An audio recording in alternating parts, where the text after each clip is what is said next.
Prestige worldwide. Why? Many young men are under the impression that manhood is elevating themselves with their mouths void of anything behind it, and you couldn't be more wrong. They confuse the idea of peacocking, which I believe is quite a masculine trait. People think that if you're truly secure, you don't want a nice car, you don't want a fancy watch. I disagree. I think since the beginning of human time, men have always peacocked. We've always shown our value with material things. It doesn't matter if we went to war and killed the enemy and took a feather from the enemy and put it in our hat. Doesn't matter if we chopped our enemy's heads off. Doesn't matter if we took a piece of gold and wore it around our neck that we stole from some village we raided. We've always been peacocking to a degree. We've always been showing the world that we're valuable and that we're successful and that we've done something important. And peacocking is very important.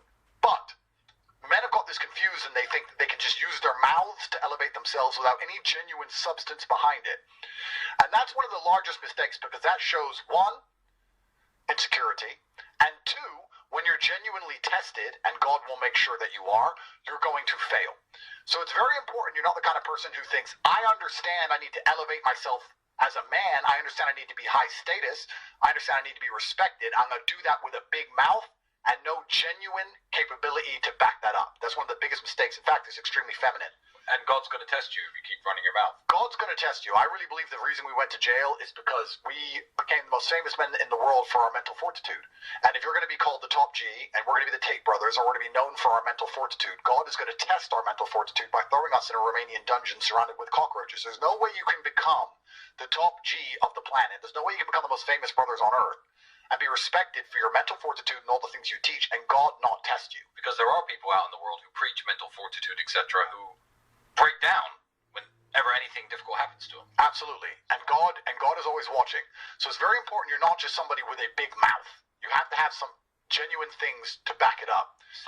Substance. And I feel like a lot of you didn't have a present father or a strong father figure to emulate. So you have no frame of reference for masculinity. So you see these idiots with a big mouth online. You think having a big mouth is going to be enough. And it's not enough for God. It's not enough for the reality of the world, because if you walk around with a big enough mouth, eventually you're going to get checked. You get the shit kicked out of you. Yep. And it's also not enough for females. You need to understand that if you convince a woman you're high value with your mouth and your mouth alone, sooner or later she's going to realize you are a liar. And that is when she's going to leave you. So if you're sitting at home thinking, well, I had this girl, she thought I was the man. A few months later, she's not that interested in me. Yeah, because she got to know you better. She saw behind the bravado, and she saw that you don't really have any genuine real-world achievements. You haven't really done anything that's super interesting. You have to do things that make men respect you for women to respect you. And usually those things require a degree of bravery. Men have always been respected for our bravery. We did the brave thing, and it is the brave thing on the other side of fear, which is going to build your character and build your internal self-belief, but it's also going to build a magic inside of you that a woman can see when she looks inside of your eyes. It's also going to build a magic inside of you that people can see when they look in your eyes. When people look at my eyes, they know I've been brave, and they know I'll be brave again, and they don't want to test my bravery because they know it exists, and they know it's been tested, they know it is real. So this is very important. People confuse this and say, oh yeah, confident men don't talk, confident men don't brag. And they're saying that because a lot of people who are bragging have nothing to back it up. Once again, I slightly disagree. If you have enough to back it up, you are allowed to brag. But you have to make sure there are real world achievements and you're not living in any kind of delusion. Absolutely everything as a man is your responsibility. It's your responsibility to become your best and brightest version of yourself. And you're not going to do that simply by talking it into existence. You need to live it into existence. You need to go out there and do things which are genuinely difficult, genuinely stressful, which are genuinely scary, so you can become the man you want to be. So you have to take responsibility for these things, and you have to seek them and choose and find the correct difficulties for you to overcome, so you can build a character worth having.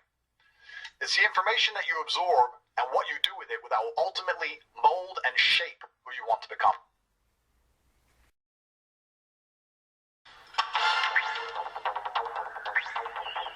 Prestige worldwide. Why?